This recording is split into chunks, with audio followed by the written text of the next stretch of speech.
नमस्कार विद्यार्थी मित्रांनो, आज आपण बाजाराचे प्रकार म्हणजे फॉर्म्स ऑफ मार्केट या प्रकरणातील आपण शेवटचा प्रश्न पाहतोय। हा सर्वात महत्त्वाचा प्रश्न आहे विद्यार्थ्यांनो।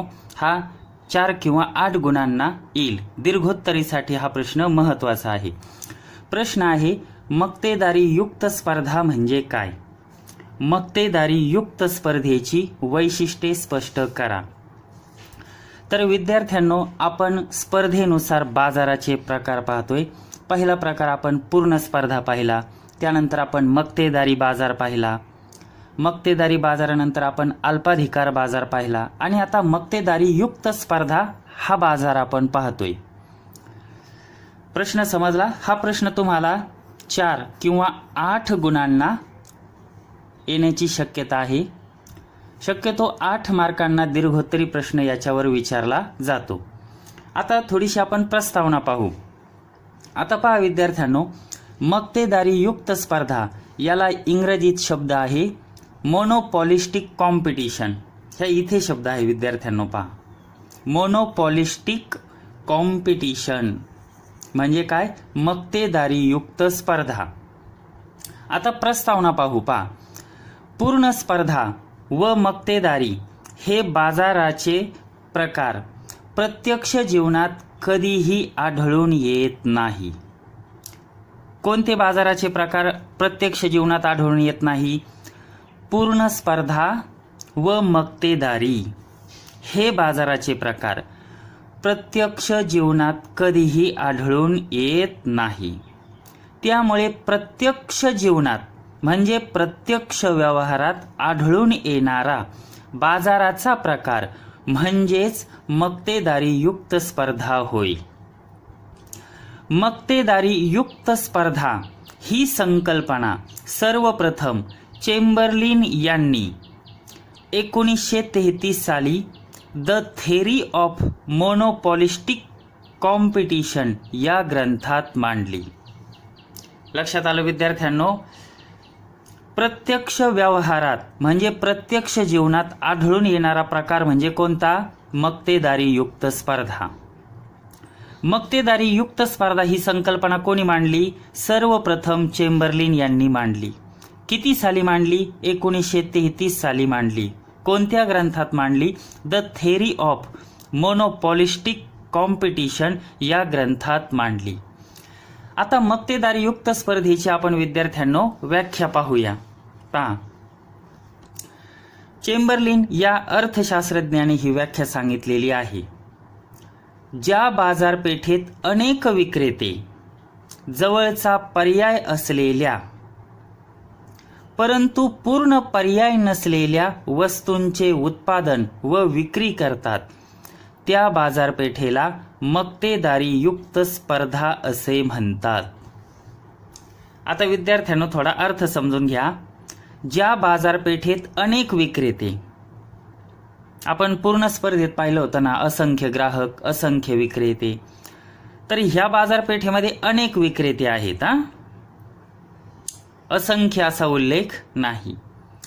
ज्या बाजारपेठेत अनेक विक्रेते जवळचा पर्याय असलेल्या वस्तूचे उत्पादन करतात, ज्या बाजारपेठेमध्ये अनेक विक्रेते जवळचा पर्याय असलेल्या म्हणजे पर्याय असलेल्या वस्तूचं उत्पादन करतात, परंतु पूर्ण पर्याय नसलेल्या वस्तूचे उत्पादन व विक्री करतात। आलं लक्षामध्ये? ज्या बाजारपेठेमध्ये अनेक विक्रेते जवळचा पर्याय असलेल्या वस्तूचे उत्पादन करतात, परंतु पूर्ण पर्याय नसलेल्या वस्तूचे उत्पादन व विक्री करतात, त्या बाजाराला काय म्हणतात? मक्तेदारी युक्त स्पर्धा असे म्हणतात।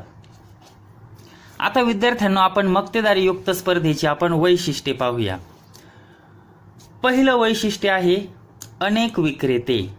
पहा, मक्तेदारी युक्त स्पर्धेत अनेक विक्रेते असतात म्हणजे जास्त विक्रेते असतात, परंतु पूर्ण स्पर्धेतील विक्रेत्यांपेक्षा तुलनेने कमी असतात। पूर्ण स्पर्धेत विद्यार्थ्यांनो विक्रेते कसे असतात? असंख्य विक्रेते असतात। पूर्ण स्पर्धेत किती विक्रेते असतात? असंख्य विक्रेते असतात. आणि म्हणून इथं काय म्हटलंय की मक्तेदारीयुक्त स्पर्धेत पूर्ण स्पर्धेतील विक्रेत्यांपेक्षा तुलनेने कमी विक्रेते असतात. त्यामुळे विक्रेत्याचे वर्तन हे मक्तेदारीप्रमाणेच असते. मक्तेदारीप्रमाणे असते म्हणजे जास्त किंमत आकारून ग्राहकांचे शोषण करायला तो पाहतो किंवा जास्त किंमत आकारून जास्तीत जास्त नफा मिळविण्याचा प्रयत्न करतो. दुसरं वैशिष्ट्य आहे असंख्य ग्राहक. पहा, मक्तेदारीयुक्त स्पर्धेत असंख्य ग्राहक असतात. त्यामुळे एका ग्राहकाच्या मागणीचा एकूण मागणीवर व किमतीवर कोणताही प्रभाव पडत नाही. पूर्ण स्पर्धेत जसं वैशिष्ट्य होतं ना असंख्य ग्राहक, त्याचप्रमाणे सेम टू सेम हे वैशिष्ट्य आहे. पहा, मक्तेदारीयुक्त स्पर्धेमध्ये असंख्य ग्राहक असतात. त्यामुळे एका ग्राहकाच्या मागणीचा काय एकूण मागणीवर व किमतीवर कोणताही प्रभाव पडत नाही. म्हणजे एका ग्राहकाच्या मागणीचा काय एकूण मागणीवर व एकूण किमतीवर कोणताही परिणाम होत नाही. तर बाजारपेठेत जी प्रचलित किंमत आहे, जी अस्तित्वात किंमत आहे, त्याच किमतीला ग्राहकाला वस्तूची खरेदी करावी लागते. बाजारपेठेमध्ये जी प्रचलित किंमत आहे, जी किंमत अस्तित्वात आहे ना, त्याच किमतीला ग्राहकाला वस्तूंची खरेदी करावी लागते, वस्तूंची मागणी करावी लागते. तिसरं वैशिष्ट्य आहे जवळचा पर्याय. पहा, मक्तेदारीयुक्त स्पर्धेत अनेक विक्रेते जवळचा पर्याय असलेल्या परंतु पूर्ण पर्याय नसलेल्या वस्तूंचे उत्पादन व विक्री करतात.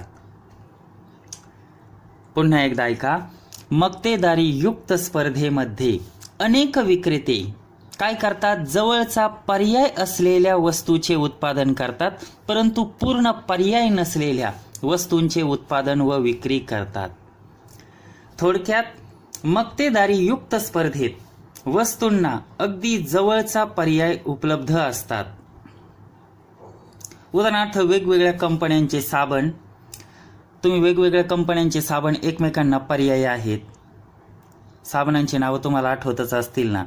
वेगवेगळ्या कंपन्यांचे लाईफबॉय असेल, लक्स असेल, हमाम असेल, संतूर असेल, गोदरेज नंबर 1 असेल, किंवा कोल्ड ड्रिंक्स असतील, कोका कोला असेल, पेप्सी असेल, त्यांचे उपप्रोडक्ट्स असतील वेगवेगळे, लिम्का, थम्सअप, थंडर. आठवत आहे ना. म्हणजे काय, मक्तेदारीयुक्त स्पर्धेमध्ये वस्तूंना अगदी जवळचे पर्याय उपलब्ध असतात. उदाहरणार्थ, पेप्सीला कोका कोला हा पर्याय आहे, बरोबर. किंवा स्प्लेंडर असेल, तिला बजाजची सिटी 100 हा पर्याय आहे. पॅशन प्रो असेल हिरोची, त्याला बजाजची प्लॅटिना हा पर्याय आहे. किंवा वेगवेगळे साबण, लक्सला संतूर हा जवळचा पर्याय आहे. पुढचं वैशिष्ट्य आहे मुक्त प्रवेश व निर्गमन. मुक्त प्रवेश म्हणजे आगमन, आगमन म्हणजे येण्याचे, निर्गमन म्हणजे जाण्याचे. पहा, मक्तेदारीयुक्त स्पर्धेत ग्राहक व विक्रेत्यांना बाजारपेठेत आगमन म्हणजे येण्याचे व निर्गमनाचे म्हणजे बाजारातून जाण्याचे मुक्त स्वातंत्र्य असते. एखाद्या उद्योग संस्थेला म्हणजे जर कंपनीला तोटा होत असल्यास ती कंपनी आपलं उत्पादन बंद करून स्पर्धेतून बाहेर पडू शकते. पुढचं वैशिष्ट्य आहे वस्तुभेद. पहा, मक्तेदारीयुक्त स्पर्धेचे एक महत्त्वाचे वैशिष्ट्य म्हणजे वस्तुभेद होय. महत्त्वाचा आहे विद्यार्थ्यांना, वस्तुभेद लक्षात ठेवा. मक्तेदारीयुक्त स्पर्धेचे एक महत्त्वाचे वैशिष्ट्य म्हणजे काय? वस्तुभेद होय. आता वस्तुभेद म्हणजे काय पहा. मक्तेदारीयुक्त स्पर्धेत म्हणजे या बाजारात अनेक उद्योग संस्था विशिष्ट वस्तूंचे उत्पादन करतात.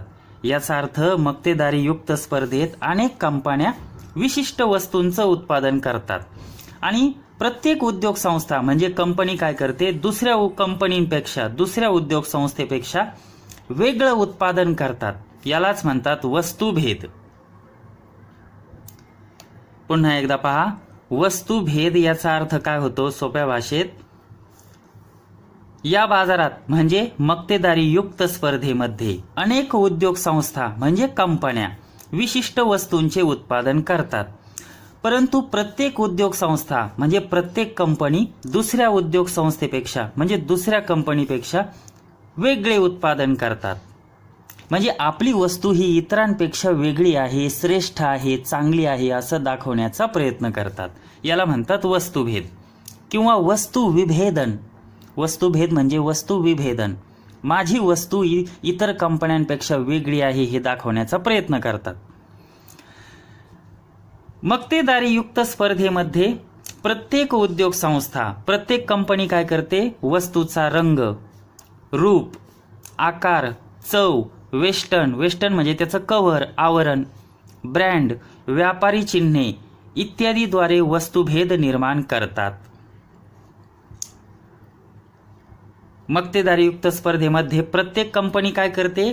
आपल्या वस्तूचा रंग असेल, रूप असेल, आकार असेल, चव असेल, वेस्टर्न म्हणजे आवरण, कव्हर, तो ब्रँड असेल, व्यापारी चिन्हे असतात ना, लोगो इत्यादी द्वारे काय करतात? आपली वस्तू ही इतरांपेक्षा श्रेष्ठ आहे, चांगली आहे, उत्तम आहे, उत्कृष्ट आहे असं दाखवण्याचा प्रयत्न करतात, म्हणजे वस्तुभेद निर्माण करतात. LED टीव्ही माहिती असतील तुम्हाला, अनेक वेगवेगळ्या कंपन्या आहेत. सॅमसंग आहे, LG आहे, MI आहे, फिलिप्स आहे. प्रत्येक कंपनी काय करते? त्याचा थोडासा रंग असेल, त्याचं रूप असेल किंवा आकार असेल, आता इथे चव येणार नाही, त्याचं वेस्टर्न असेल, याच्यात थोडासा बदल करून आपलीच वस्तू इतरांपेक्षा श्रेष्ठ आहे असं दाखवण्याचा प्रयत्न करतात. किंवा बिस्किट असतील, बिस्किटामध्ये पार्ले असेल, ब्रिटानिया असेल, ते पण काय करतात? रंग, त्या बिस्किटांचा रंग, रूप, आकार, चव, त्या बिस्किटाचं आवरण, वेस्टर्न यामध्ये बदल करून आपलीच वस्तू इतरांपेक्षा श्रेष्ठ आहे असं दाखवण्याचा प्रयत्न करतात, म्हणजे वस्तुभेद निर्माण करतात. पुढचं वैशिष्ट्य आहे विक्री खर्च. पहा विद्यार्थ्यांनो, खूप महत्वाचं आहे हे सुद्धा. विक्री खर्च पहा, पूर्ण स्पर्धा व मक्तेदारीत विक्री खर्च केला जात नाही. का केला जात नाही सांगा बरं? पूर्ण स्पर्धा व मक्तेदारीत विक्री खर्च केला जात नाही. त्याचं कारण म्हणजे पूर्ण स्पर्धेत वस्तू एकजिन्सी असतात, म्हणजे एकसारख्या असतात. पूर्ण स्पर्धेत वस्तू या कशा? एकजिन्सी असतात किंवा म्हणजेच एकसारख्या असतात, म्हणून विक्री खर्च केला जात नाही. आणि मक्तेदारीत काय? एकच विक्रेता असतो आणि त्याच्या वस्तूला पर्यायच उपलब्ध नसतो. मक्तेदारीत एकच विक्रेता असतो आणि त्याच्या वस्तूला पर्यायच उपलब्ध नसतो, आणि म्हणून काय? मक्तेदारीत सुद्धा विक्री खर्च करण्याची गरजच पडत नाही. परंतु मक्तेदारी युक्त स्पर्धेत विक्री खर्च केला जातो. पहा, चेंबरलिनच्या मते काय म्हणतोय चेंबरलिन? पहा, वस्तूच्या मागणी वक्राचा आकार व स्थान बदलण्यासाठी केला जाणारा खर्च म्हणजेच विक्री खर्च होय. काय म्हणतोय चेंबरलिन? वस्तूच्या मागणी वक्राचा आकार व स्थान बदलण्यासाठी केला जाणारा खर्च म्हणजेच विक्री खर्च होय. आता तुम्ही म्हणता याचा अर्थ काय? याचा अर्थ काय होतो पहा, वस्तूच्या मागणीत व विक्रीत वाढ करण्यासाठी केला जाणारा खर्च म्हणजेच विक्री खर्च होय. यामुळेच त्या मागणी वक्राचा आकार व स्थान बदलतो.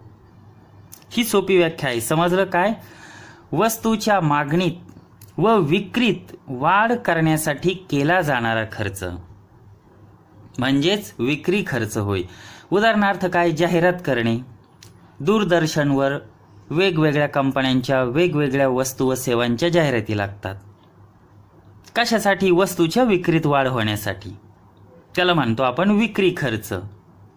प्रदर्शने भरवतात, वेगवेगळ्या ठिकाणी प्रदर्शने असतात, किंवा मोफत नमुने वाटतात. एखादी नवीन कंपनी बाजारामध्ये आली तर ती सुरुवातीला ग्राहकांना त्या वस्तूची माहिती व्हावी म्हणून ते मोफत नमुने वाटतात. त्याला म्हणतात विक्री खर्च. किंवा वेगवेगळे फ्लेक्स बोर्ड लावतात पहा रस्त्याच्या कडेने, इमारतींवर फलक लावतात ना, फ्लेक्स बोर्ड, तो झाला विक्री खर्च. पुढचं वैशिष्ट्य आहे किंमत भिन्नता. मक्तेदारीयुक्त स्पर्धेत विक्रेता वस्तुभेद निर्माण करतो. आता मघाशीच आपण पाहिलं काय, मक्तेदारीयुक्त स्पर्धेत विक्रेता काय करतो, वस्तुभेद करतो. म्हणजे माझीच वस्तू इतरांपेक्षा चांगली आहे, श्रेष्ठ आहे, उत्तम आहे, उत्कृष्ट आहे असं दाखवण्याचा कृत्रिम प्रयत्न करतो, म्हणजे वस्तुभेद करतो. तसेच आपल्या वस्तूंच्या विक्रीत वाढ होण्यासाठी विक्री खर्चही करतो. म्हणजे वस्तुभेद आणि विक्री खर्च या दोन गोष्टींमुळे काय होतं, प्रत्येक विक्रेत्यांच्या वस्तूंच्या किमतीही वेगवेगळ्या असतात. शेवटचं वैशिष्ट्य आहे विद्यार्थ्यांनो गट संकल्पना. पहा, मक्तेदारीयुक्त स्पर्धेत चेंबरलिन यांनी उद्योग याऐवजी गटाची संकल्पना मांडली आहे. मक्तेदारीयुक्त स्पर्धा या बाजारामध्ये चेंबरलिन यांनी काय केलंय, ते उद्योग नाही म्हणत, उद्योग याऐवजी काय गटाची संकल्पना मांडली आहे, गटाची संकल्पना वापरली आहे, मांडली म्हणा किंवा वापरली आहे. एकजिन्सी म्हणजे एकसारख्या वस्तूंचे उत्पादन करणाऱ्या संस्थांचा समुदाय म्हणजे उद्योग होय. एकजिन्सी म्हणजे एकसारख्या, एकजिन्सी म्हणजे एकसारख्या वस्तूंचे उत्पादन करणाऱ्या संस्थांचा समुदाय म्हणजे उद्योग. तर एकमेकांना जवळचा पर्याय असणाऱ्या व वस्तुभेद निर्माण करणाऱ्या संस्थांचा समुदाय म्हणजे गट होय. एकसारख्या वस्तूंचं उत्पादन करणारे कोण, उद्योग. तर एकमेकांना जवळचा पर्याय असणाऱ्या, एकमेकांना जवळचा पर्याय असणाऱ्या आणि वस्तुभेद निर्माण करणाऱ्या संस्थांचा समुदाय म्हणजे गट होय. अशी त्यांनी गट संकल्पना मांडली. उदाहरणार्थ औषध उत्पादित करणाऱ्या संस्थांचा समूह, वेगवेगळे औषधे उत्पादन करणाऱ्या ज्या कंपन्या असतील म्हणजे ज्या संस्था असतील त्यांचा समूह.